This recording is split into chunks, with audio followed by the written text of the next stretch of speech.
As the world's challenges become more complex and multifaceted, unlocking the solutions requires innovation, collaboration, and a curiosity to explore the unknown.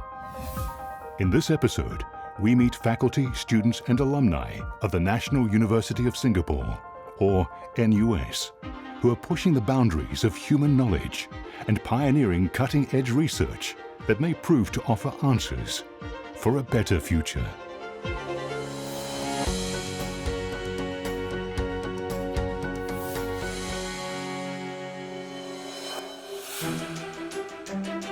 Across NUS's 30 university-level research centers and 100 faculty-level research hubs, exciting discoveries are being made and top research talents are being nurtured to explore new knowledge frontiers and catalyze future innovations. But these are not the only places where ideas take shape. The gym for me is not only a place to get healthier, it's also a place for us to build multidisciplinary collaborations. In fact, one of my very first collaborations I built at the gym was when I started speaking with another professor, and we started talking about dreaming up more innovative ways to cover the costs of next-generation healthcare.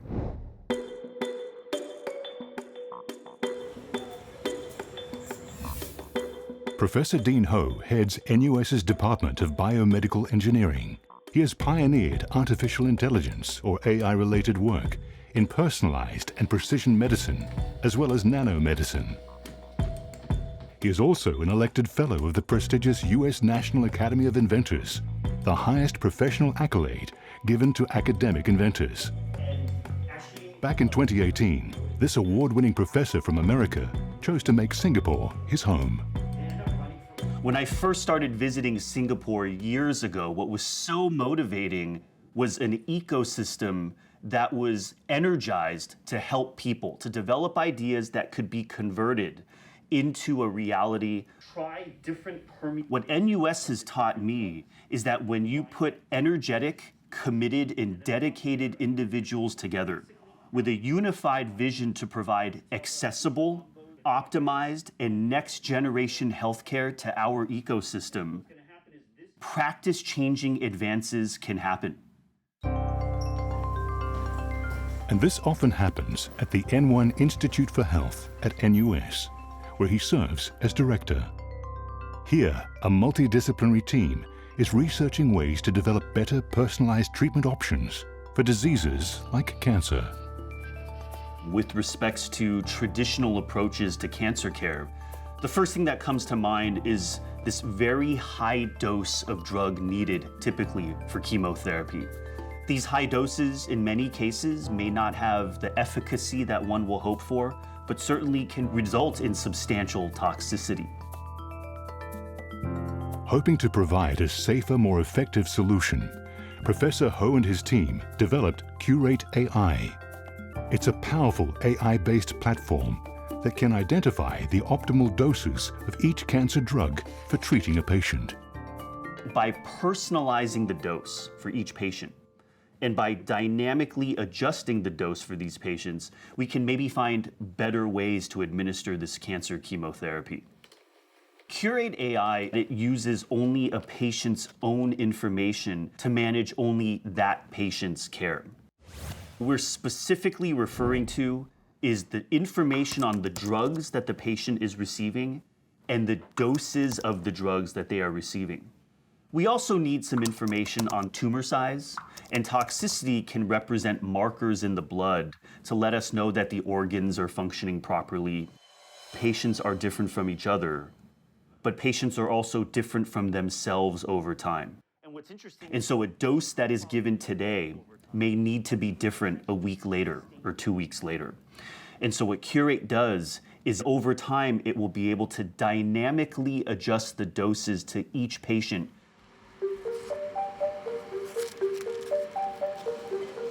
Since 2021, oncologist Dr. Raghav Sundar has been running a clinical trial with Curate AI for 10 patients. He hopes the technology will be approved for use in hospitals soon. Generally, we say that if something is working well, don't change it. And so these patients would have continued to get the same dose of treatment for following cycles. But because they were on this clinical trial and we could see that the tumors were shrinking, we put these parameters into the Curate algorithm, and it would generate a more bespoke dosing that is personalized to this patient. Very often this dose will be lower than what I would have given the patient otherwise. Even with the lower doses, the patient's tumors continue to respond. This sweet spot for the dose that the patient needs is difficult to calculate. We didn't have the tools previously to personalize this, but now we do, and therefore we're trying to move towards personalizing treatment for our patients. Going beyond cancer care, Professor Ho adapted his technology to create a system called Identify to find the best drug combinations to treat COVID-19 patients. When you take 12 drugs and you try each drug at 10 doses, this would represent 1 trillion possible combinations. This 2-week process for Identify can condense 1 trillion possible combinations into a few hundred experiments. And with that, we have actionable answers coming out. We are able to provide this information to hospitals for them to then carry on for further clinical validation. And importantly, Identify aligns very well with these clinical findings. Identify is actually an evolving project. As COVID continues to exist, we now have recommendations of additional drugs to try from our clinical community here. I don't think there's anywhere else in the world where that can happen. The ability for us to take an idea within an academic research institute, to then advance that idea into a clinical setting in our hospitals right next door, to then result in an outcome that saves patient lives. It's a lot more than computers in a room. The reality is we have engineers, we have data scientists engaging with clinicians regularly. We have behavioral scientists also engaging with doctors, nurses, pharmacists, and beyond to ensure that we understand the barriers and the opportunities to implementing AI in healthcare settings. It takes this entire community seamlessly integrated to make next generation healthcare a reality. Okay, so today we're going to look at the role of data and how we can use that with AI in digital medicine to optimize human performance. So we'll take a look at that today. Professor Ho and his team are now finding more ways to apply their AI solutions. A new research area we are pursuing is the field of digital therapeutics. We are using gaming modules, pairing them with Curate AI to personalize the digital therapeutics process. And what we're advancing towards is to address areas like cognitive decline. Thinking even further, we're now moving into other exciting areas like sustainability and beyond. The exciting things we can do with AI or even AI-based approaches, sky's the limit. This relentless pursuit of innovation is also embraced by this team, developing novel diagnostic kits to test for Alzheimer's, cancer, and infectious diseases.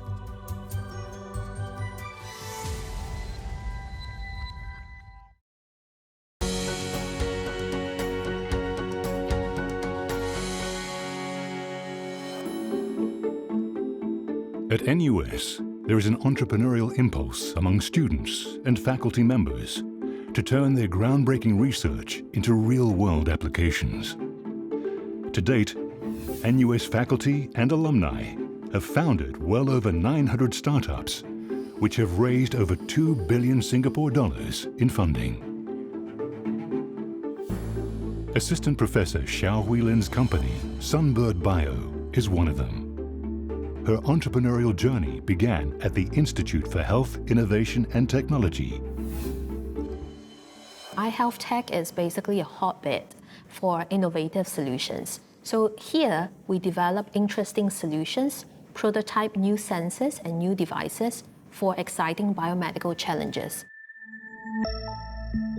From 2018, Professor Xiao and her team of about 20 researchers developed diagnostic kits for cancer, Alzheimer's and infectious diseases, conditions that are very challenging to detect in their initial stages. For example, in oncology, invasive biopsies have to be made in order to detect the cancer earlier and also generate information. In the context of Alzheimer's disease, testing do not really exist. They are relying primarily on this type of neuropsychological testing, which is highly subjective. Otherwise, it will be very, very expensive using imaging tests. As early detection can make a huge difference to patients, the team persevered for over 2 years to develop the world's first blood test kit to detect Alzheimer's disease, called APEX. APEX is a new generation of biosensor that measures very informative and reflective biomarkers from blood that can inform about the molecular signature of Alzheimer's disease, such that we are able to detect the disease earlier, before symptoms actually appear, and from a very safe blood test. In 2018, her team developed another system which can detect a wide range of diseases, such as cancer and dengue, up to 4 times faster than existing diagnostic methods. She named the detection kit Envision. We actually learn from nature that we build sensors from molecules such as proteins and nucleic acids, and these sensors are able to activate the moment that they see an interesting biomarker.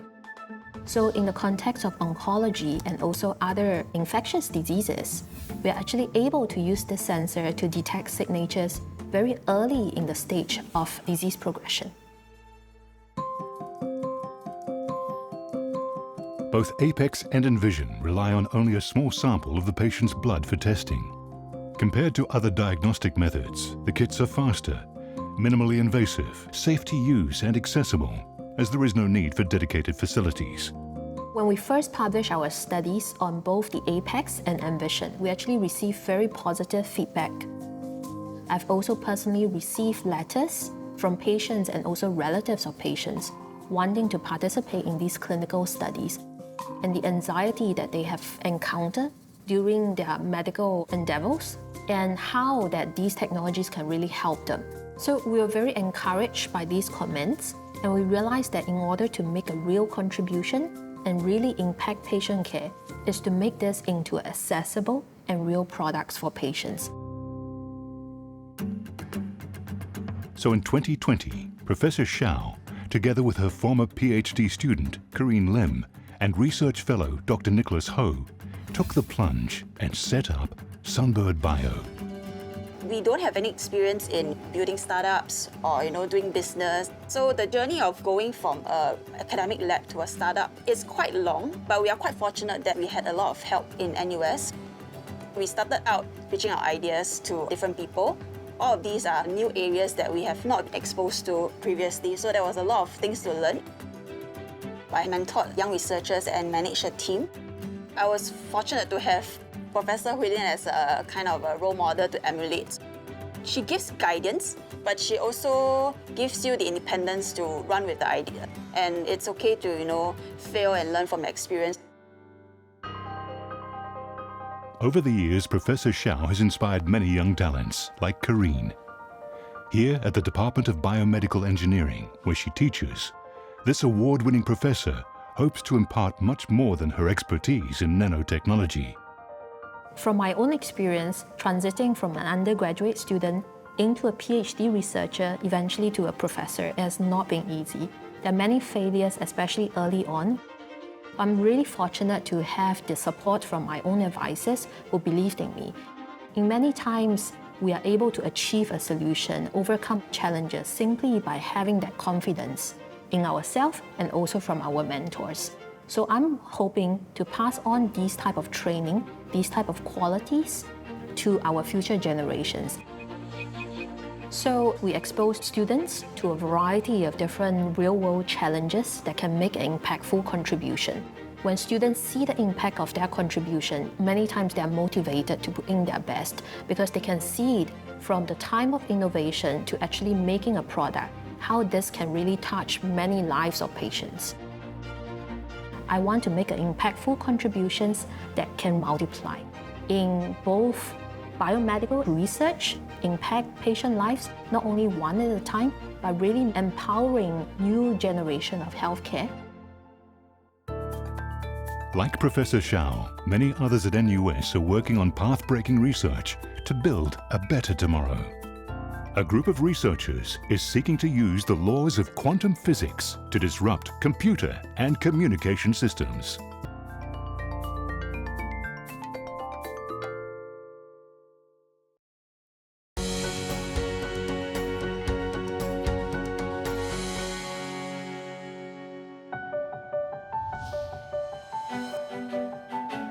NUS is home to 4 of the 6 National Research Centres of Excellence, or RCEs, set up by the National Research Foundation and the Ministry of Education.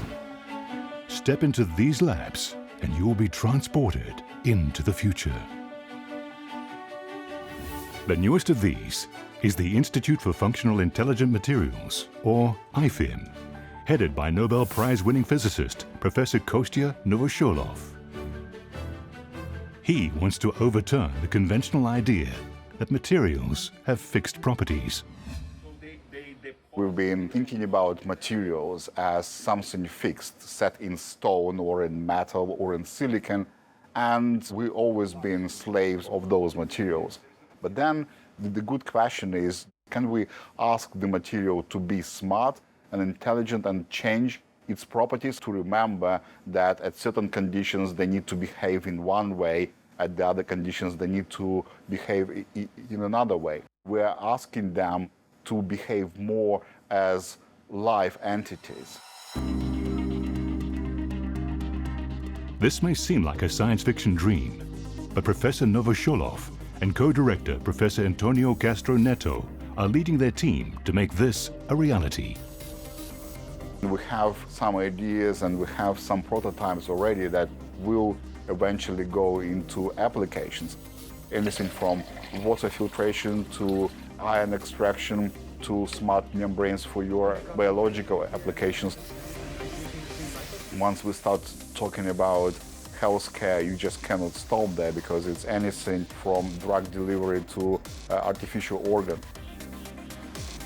There is a real chance that we're going to make something big, right? It's because there is already this infrastructure, there is already a mindset that help us to achieve what we want to achieve.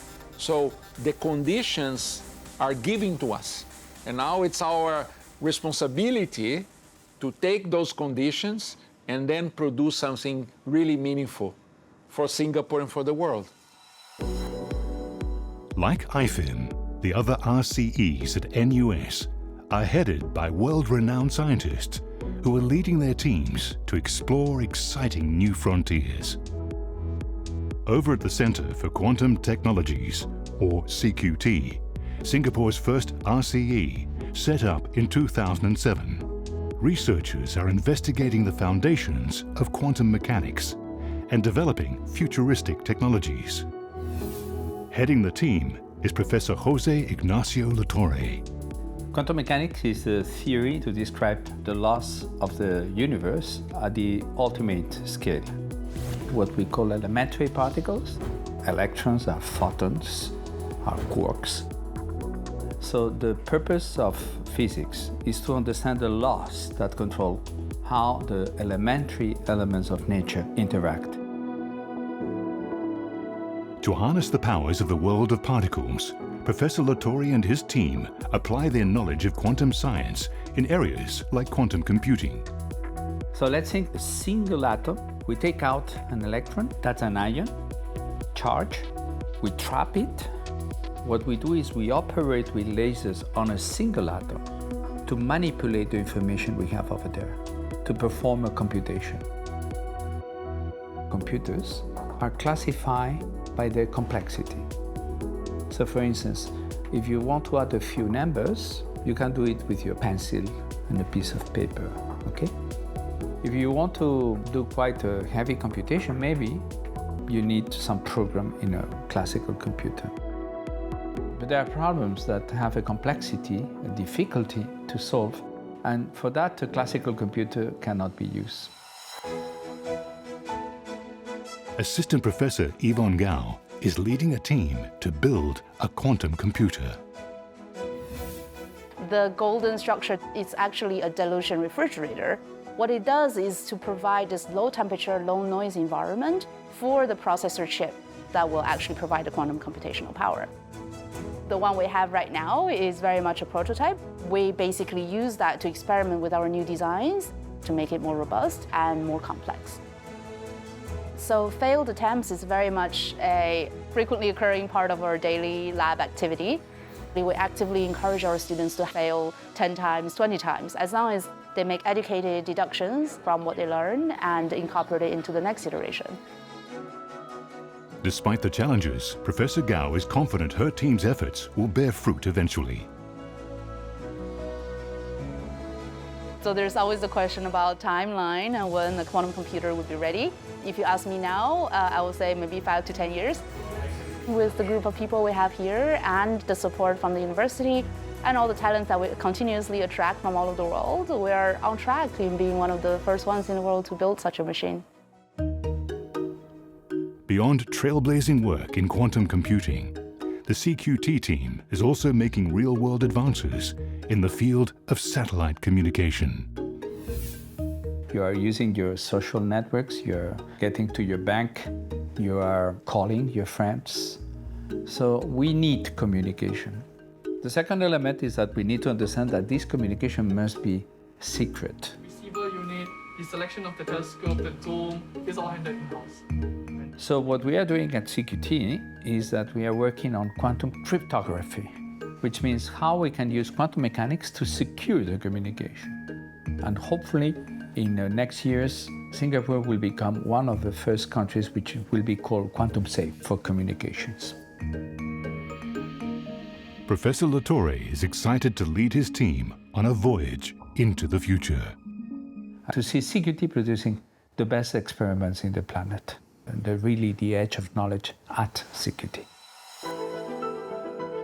NUS has an enormous tradition as a university that produces a phenomenon which is attracting talent from all countries to come here. So the structure that we are seeing here in CQT is just a natural thing to happen. It's a symbiosis of advanced research centers sitting next to educational centers of excellence.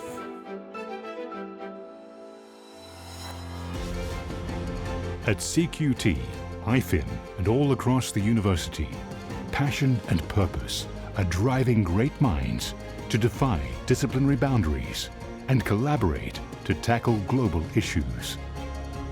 These ardent researchers are part of a thriving community at NUS that has, for more than a century, been shaping talents, solutions, and society for a better tomorrow.